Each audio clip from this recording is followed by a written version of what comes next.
Assalamualaikum warahmatullahi wabarakatuh. Rumah tropis, pencahayaan dan penghawaan alami dalam desain rumah tinggal.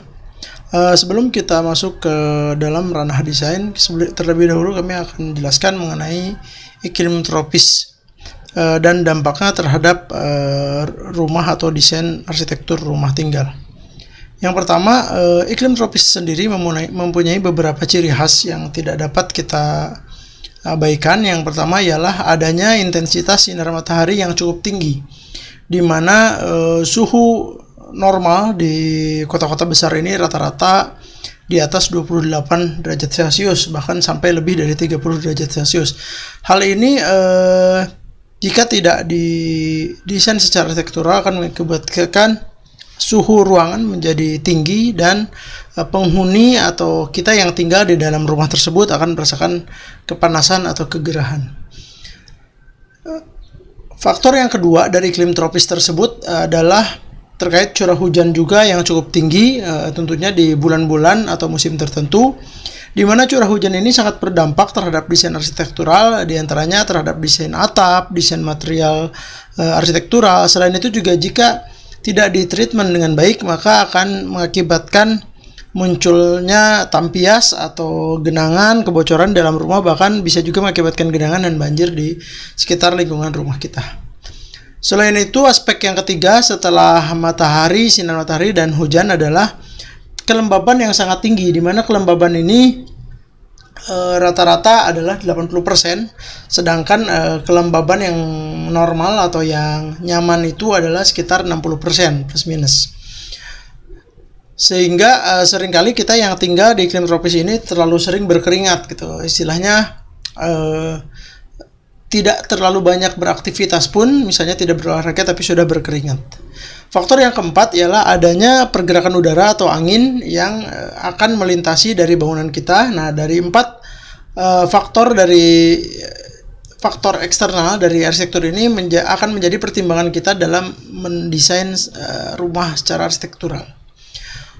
Jadi konsep sederhana dari rumah tropis itu ialah pertama memaksimalkan cahaya matahari sehingga cahaya matahari itu menjadi sumber pencahayaan alami di dalam rumah kita pada waktu siang hari.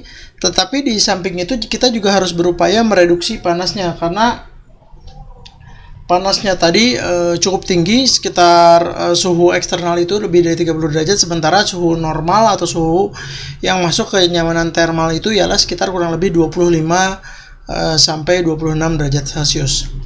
Selain itu juga curah hujan yang tinggi tadi harus dikontrol dan diarahkan supaya tidak merugikan secara bangunan dan secara kenyamanan ruang, serta tidak memberikan dampak yang negatif terhadap lingkungan kita. Yang ketiga ialah mengurangi kelembaban yang tadinya 80% menjadi targetnya sekitar 60%, dan juga mengarahkan angin dengan cara mendistribusikan dan mengatur bukaan atau openingan dari bangunan. Nah, angin ini sangat bermanfaat pertama untuk menurunkan suhu dari panas matahari dengan pergerakan angin dan juga mengurangi kelembaban. Kita langsung masuk ke sebuah denah.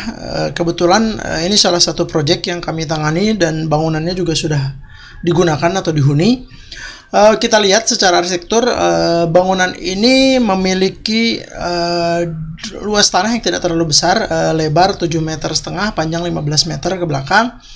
Dan bangunan ini sengaja didesain tidak menempel baik di sisi depan dan sisi belakang, karena kebetulan juga ada peraturan garis sempadan bangunan di sisi depan, sehingga ada kurang lebih jarak 4 meter dari batas jalan ke bangunan.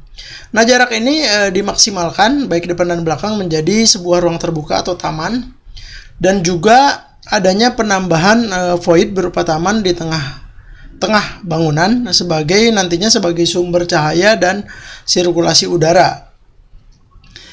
Begitupun di lantai 2 dan lantai 3-nya. Kebetulan bangunannya ini 2,5 lantai. Dengan adanya jarak di sisi depan dan belakang, maka sinar matahari akan maksimal masuk ke dalam ruangan, baik di sisi depan tentunya sinar matahari akan sangat tinggi, dan juga di sisi belakang, sehingga bangunan ini atau rumah ini akan minim menggunakan pencahayaan buatan khusus pada siang hari. Jadi sangat terang, bisa menggunakan cahaya alami di siang hari. Selain itu, dengan adanya void di tengah bangunan akan memberikan juga tambahan cahaya matahari, meskipun tentunya tidak terlalu tinggi intensitasnya, bagi ruang-ruang yang memang tidak berbatasan langsung dengan sisi luar. Jadi yang tidak di belakang dan di depan, di tengah-tengah, seperti kita lihat ada kamar mandi, ada tangga, segala macam itu akan mendapatkan pencahayaan dari void. Itu terkait pemaksimalan cahaya matahari.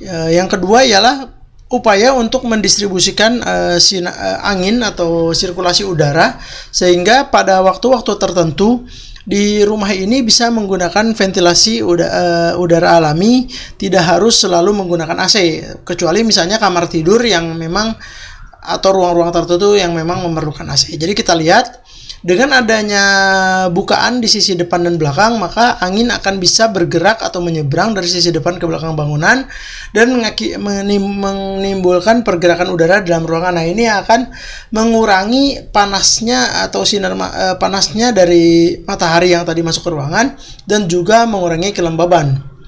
Begitupun dari bukaan-bukaan masuk dengan adanya void tadi. Jadi angin yang tidak dari depan, yang tidak bisa menyeberang ke belakang, maka udaranya akan didistribusikan ke void. Nah, kita lihat seperti tangga, dapur, dan kamar mandi, ini udaranya terdistribusi dari void. Selain itu, terkait dengan adanya curah hujan yang tinggi, maka di bangunan ini kita lihat di gambar paling kanan, atapnya lebih panjang, ada teritisannya dari dinding, jadi sehingga mereduksi curah hujan yang langsung menimpa atau menjatuhi ke kaca dan dinding. Selain itu juga desain atapnya dibuat kemiringan karena supaya memperlancar aliran air hujan dan nantinya distribusikan ke talang. Kalau secara potongan desain rumah ini kita lihat di sisi depan dan belakang ada taman, karena bangunan tidak menempel langsung ke batas lahan baik sisi depan dan belakangnya. Terus kita lihat bagaimana upaya maksimalkan sinar matahari dengan adanya bukaan-bukaan di sisi depan dan belakang, dan juga adanya void. Ini juga memberikan pencahayaan yang ekstra di bangunan ini. Selain itu, dengan kita lihat pergerakan udara, jadi dari depan masuk yang tidak bisa menyeberang ke belakang, maka akan didistribusikan secara vertikal ke atas melalui void. Jadi di atasnya ada lubang angin dan ada skylight. Begitupun yang ke sisi belakang, nantinya udara akan dibuang melalui taman sisi belakang, sehingga terjadi sirkulasi atau pergerakan udara yang cukup baik di bangunan ini. Untuk penanganan atau respon terhadap curah hujan, maka pertama adanya overhang atau teritisan, jadi atap yang dimajukan dari dinding sehingga curah hujan tidak langsung mengenai ke jendela atau ke dinding, karena biasanya kalau ke jendela pada proyek tertentu mungkin yang jendelanya kurang rapat bisa mengakibatkan kebocoran, atau yang pakai kusen kayu akan cepat rusak atau lapuk. Selain itu juga dengan atap miring, maka mempercepat aliran air yang jatuh dari air hujan masuk ditampung ke talang, dari talang didistribusikan ke sumur resapan, sehingga baik terhadap bangunan, baik terhadap lingkungan tidak terjadi genangan. Demikianlah dengan upaya-upaya seperti ini, maka kemungkinan besar kita tetap bisa memaksimalkan sinar matahari, curah hujan, dan sirkulasi udara di dalam rumah, tetapi dengan sistem penghawaan dan ventilasi alami ini, pencahayaan dan ventilasi alami ini bisa mengurangi panasnya sinar matahari, mereduksi kelembaban, dan juga meminimalisir dampak negatif dari air hujan. Demikian materi singkat dari kami. Terima kasih banyak. Wassalamualaikum warahmatullahi wabarakatuh.